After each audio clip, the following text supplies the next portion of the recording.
How we doing, everybody? Tim from skirexmedia.com once again, and today we're talking paid parking, parking lots, using the shuttle buses, getting up to that mountain, whatever it takes. We're going to talk about that today right here on the Skirex Media Podcast.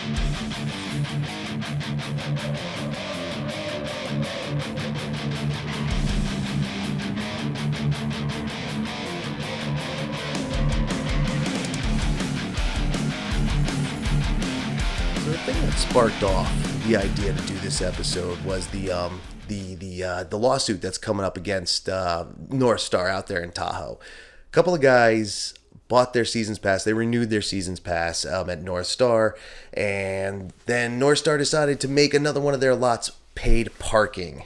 From the map from Northstar, it looks like they have a premium paid lot, which is wicked close and probably the most expensive. Then there's another paid parking lot, and then there's the free lot. So there is still a free lot, but that would need a shuttle to get to. Kind of a bit of a haul there. So it definitely needs a shuttle.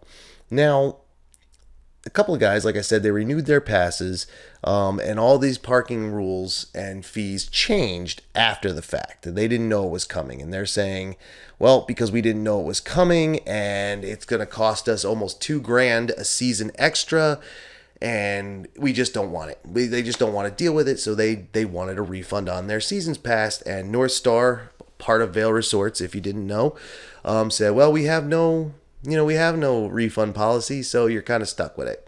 So these guys, they made their best effort, and said, hey, come on, do this for us. We're not interested in this parking fees.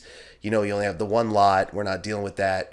And, we just want our money back. And Vail Resorts and Northstar said no, so now it's become a lawsuit. In fact, I think one of the men who's bringing about the lawsuit is a lawyer himself, so he would know if he has the actual grounds or the opportunity or the chance to make this work or whatever, legal, whatever it would take to get this done. My thing with it is, if all they're suing for is their just for their refund, then just give it to them. Vail Resorts, if any of you are a fan of Skirex Media and listen or watch the podcast, just give them their money back and send them on their way. They have their 15 minutes of fame, send them on their way. However, if they're going for more, that's where I call this a bogus lawsuit. Absolutely, because there is still a free lot. One would still have to take a shuttle bus, which I guess by some points of view is inconvenient, and we'll get into that in a little bit here. But for these guys, here's the thing. Stephen Kroll is one of the men who's doing this. And now, mind you, they're both in their 70s and late 70s too.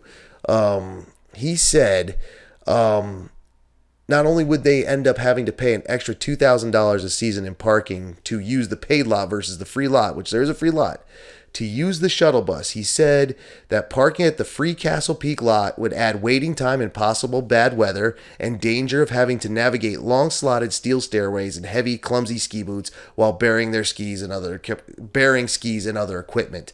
And I'm reading that from the Summit Daily, an article of theirs that went out on New Year's Eve, which will be linked down below. Now, if they're calling into question the dangers of having to navigate steps in ski boots, I say this is a bogus lawsuit. You really can't call in the danger of getting to a sport that is inherently dangerous. To call out the danger of walking on those slotted stairs, I mean, I get it. I've done it. They can be slippery, but, don't wear your boots. Throw on a pair of sneakers.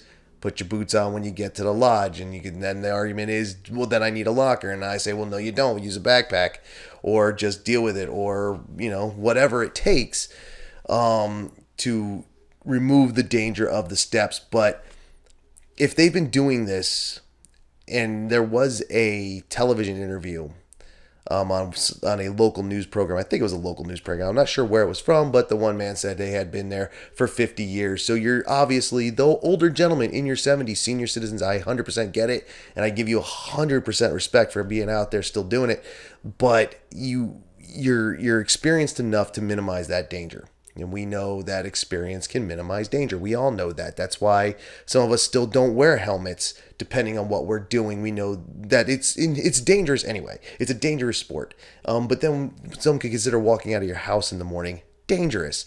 So to say that waiting for in bad weather, number one, waiting in a sport that pretty much depends on what someone consider bad weather. Bad weather is subjective. Is it dangerous to drive in snow? Yes, but is it bad weather, quote unquote bad weather? No, I don't think it is. And like I said, that's a subjective thing. So waiting in bad weather, that's goofy. Adding wait time, that you could be. That's true. If you're while you're waiting for the shuttle bus, then loading up and waiting for it to go, yeah, it adds some time. But as pass holders, that's minimal. Passes today, or you go right from the parking lot, especially if you're bringing your own gear. You just toss your gear down, lock your bindings in, and you head off to the chair. No rental lines, no ticket lines, no any of that. So how much time are you really, saving, or really losing, I should say. So all in all, is this a bogus? Is this a bogus lawsuit? Yes, because of everything else they're calling into question. The dangers of using, slotted steel steps and waiting in bad weather for a shuttle, while going to an inherently dangerous sport that's dependent on what some people would consider bad weather. So yeah, that's bogus. If they're just asking for their money back, then they're right, because if having to park in a free lot, if parking is that important to you, where you have decided that you're not going to ski at a place as cool as Northstar, a place that they said at least one of them has been using continuously or almost continuously for 50 years, if that's really enough to warrant you wanting a refund, then fine, whatever. And then, like I said, there should be a refund policy in place, especially since, Vail Resorts and Northstar did kind of, I guess, drop this on everybody. Everybody, passes were bought up, they were opening, Mountain Open, they're like, by the way, we're going to start charging for parking, after opening day, apparently. So that's the thing. That's what sparked this, was these guys, and like I said, I think it's a bogus lawsuit. I personally, Tim Meyer from Ski Rex Media thinks this is a bogus lawsuit. Even if they don't get their money back, that's probably in their ticket, in the little fine print. We don't have a refund policy for seasons past, so they're kind of SOL on that. Anyway, yes, I do think that Northstar should do the right thing, just giving their money back, send them on their way.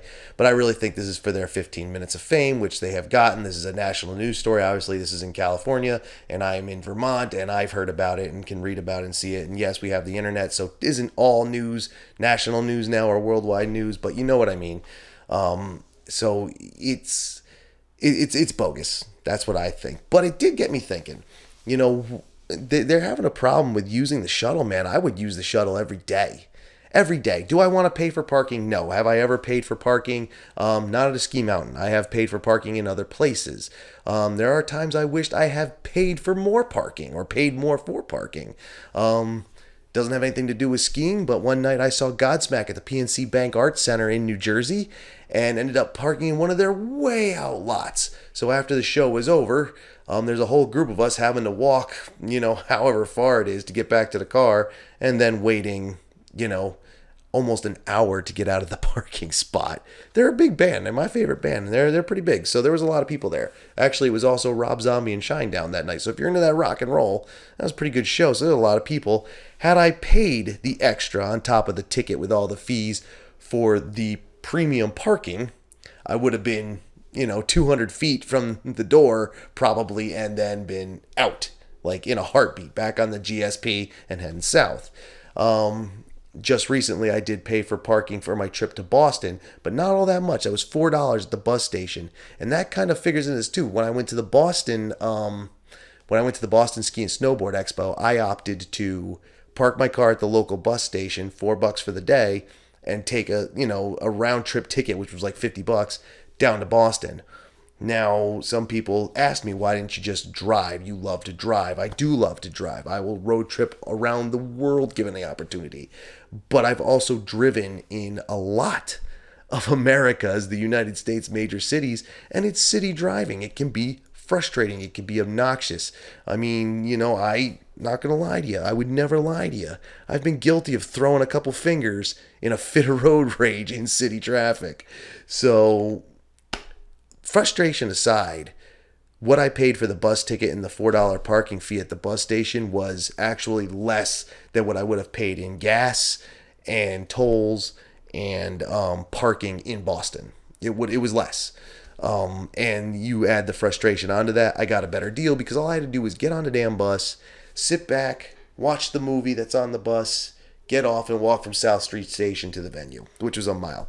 It was cold on the way in the morning, but it wasn't so cold in the afternoon on the way out. So that's not bad. And when it comes to skiing, which I am kind of getting off topic with talking about other places, but when it comes to skiing, paid parking is becoming a bigger and bigger thing. It's getting more expensive. Some of these mountains have said, well, it's to help with traffic congestion, which it does. If more people take a bus or public transportation or carpool, less cars going up, obviously congestion is going to be less, traffic's going to be less. It's also, helps with the environmental impact. Less cars going up. If everybody's on a bus and that bus is the only thing going up the mountain, it's going to be less pollution. Is it a way for them to make a few extra bucks? Absolutely. Like they don't deny it. They don't come out and say it, but they don't deny it either. They're going to make money off this because people are going to be like, screw that. I'm just jumping in my car, driving up. I'll pay the goddamn fee and whatever. Me, I would take the bus. Now some people from my past might call me a hypocrite because I didn't always take the bus to the mountain. Now here's why. When we were coming up, working at Mount Snow, growing up and coming up in Mount Snow, we worked there during high school, and just after high school. That's when I worked there. And we would drive over because at first we didn't have public transportation to the bus from the town we lived in. There is now. Shout out to Southern Vermont and the Mover. All right, shout out to the Moo Bus. They do a great job down there, and we did start to use it quite frequently actually after it came into being. Plus, I didn't have to park way out. I'm not gonna lie to you. We knew everybody on that mountain. Not gonna say we were the popular kids in school, or at work, I should say, but we knew everybody. Everybody knew everybody, and we would sometimes get on a busy day parking where maybe we shouldn't have. And so we were close, and we were always close by. But a couple times, I mean, to be honest, we were skiing midweek because we worked the weekends anyway, the weekends and the end of the week. So we'd be out Mondays and Tuesdays. There's nobody on the mountain Monday or Tuesday, so we'd get parking spots anyway. Plus we get there close. Plus when I was working in a restaurant at night, in the evenings and into the night, I would just park in the employee lot, walk up, ski, and then I was at the Grand Summit Hotel at Mount Snow, so I could literally ski into work. It was awesome. But, so it's not really a hypocrisy thing. That was more of a joke. It was just a circumstances thing. If I hadn't worked there, I would have been parking out in D-Lot with everybody else who came late. And that's a little bit of a haul while you're waiting for the shuttle. But the wonderful thing is, I used to think, and I still think this, that the people who had the condos, who would either rent or own the condos out there, had the best deal going because they would have their parking spot absolutely up by the condo, and then every last condo neighborhood was serviced by a shuttle. So you didn't have to worry. Once you parked your car at your condo, unless you needed to go out for something or wanted to go out to the bars or whatever afterwards, man, you didn't have to move your car. You take the shuttle over, take your skis with you, snowboard, whatever you had, and you just did it, and you didn't have to worry about it. And most of these buses don't even charge. If it's a condo serviced bus, it comes with your condo membership. If it's the Moo Bus, it doesn't cost anything. Or at least it didn't back then. I don't know if it does now, but I would take it. It's just easier. And like I used that example of going to the Boston Ski and Snowboard Expo. It was just easier. It was easier, and it's easier going into a city, and it's easier going up to a ski mountain. Now, we do have traffic at our ski mountains, but not anything like you do out west. They're just more visitors going to more of the same places that are all right on top of each other, it feels like. So you're going to see a lot more traffic out there. Where our traffic does increase, you do see that on the mountain. There are days it takes you a long time to get in or out of the parking lot. It's nothing compared to that in the sense of traffic. So we don't really have the issue. We do have premium parking at some of these places and whatnot, if you want to pay for it. I wouldn't. unless I really didn't feel like walking or taking the bus. Because, and you know what? To that point, not feeling like taking the bus, I get that sometimes it sucks. I had a bad shuttle experience. This was just to a parking lot. It was at Seven Springs, Pennsylvania, the only ski mountain I've been to that I'm not fond of. It was a school bus, a school type bus. Obviously, it wasn't a school bus. It wasn't painted yellow. It didn't say school bus. It was their bus, but it was a, Bluebird Transportation, maybe. I don't know who built it, but you know what I mean. And we know these aren't really built for adults, especially adults dressed to go skiing with their gear. If they had to carry a snowboard inside or they carried their boots, in their boot bag. It's just really crammed, and they jammed this sucker, seats, standing room, everything. It was just jammed. So we actually jumped off at a different part of the parking lot and walked the rest of the way. It was that fucking jammed up, and we did not like it at all. I'm really not fond of that mountain, the way they did anything over there. But there are times, even when the school bus is okay, now to balance this with a positive. When I was at the FIS race at Killington in November, I parked at the Skyship, got on the bus there, school bus, but you know what? They didn't jam them full of heads, and it was wonderful because they took us up a side road. It only had to deal with traffic on the main access road for like 2 minutes. Let us off, walk up to the venue, race. Everybody has a good time, shouting, screaming. It was great. Walk back, get on the bus, back down to the gondola, and get in my car, which was plenty of parking spots. And once I got back to my car, there was not having to fight my way out of the traffic down the main access road. I just had to pull out onto Route 4 and start heading back out here. So to me, the bus is the way to go. And around here, there really isn't a bus where I am. I've put the map of what's all around me for ski areas, and I have a lot on multiple passes. You name it, Icon, Epic, Indy, doesn't matter. There's mountains all over the place, but not all of them have buses. Almost none of them have buses.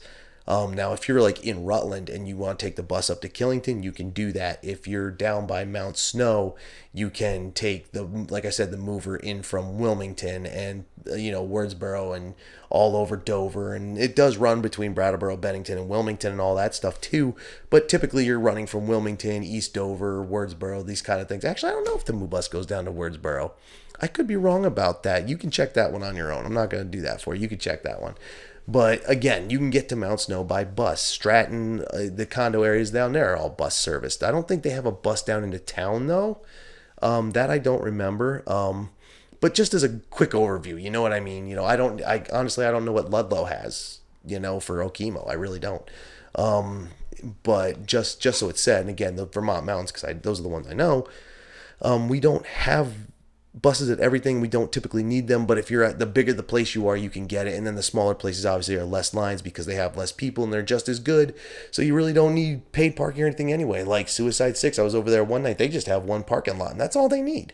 That's all they need. Plus there is a shuttle bus from what's over there? What is that called? The Woodstock Inn, I think.